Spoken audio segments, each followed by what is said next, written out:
I just flew in to this event called Batapalooza, and today I learned a lot about bats, and I wanted to share that information with you. So first of all, bats are mammals, and the ones in New Jersey are actually really small.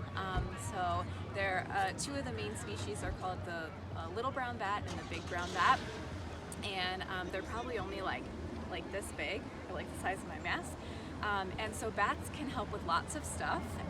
They feed at night, they're nocturnal, they use echolocation if they're the kind of bats that eat insects. There are also fruit-eating bats, but all the ones in New Jersey eat insects, and they can help reduce the insect population in your yard. Some bats also help to pollinate and spread seeds and help different plants to reproduce. And bats are mainly not harmful to humans at all. It's very rare for them to transmit rabies. And so bats are our friends, and some things you can do to help increase the bat population is to install bat houses up against your house, and there are organizations that can help you do that or give you more info about that I can link below.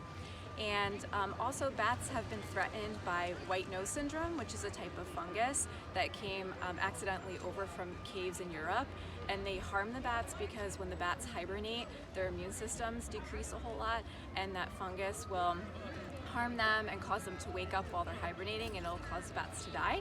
But we have found that bats have recovered here in New Jersey from that, hopefully, and they seem to be back on the rise. So it's really great to help our bat populations. All right, well, I've got to go. See you later.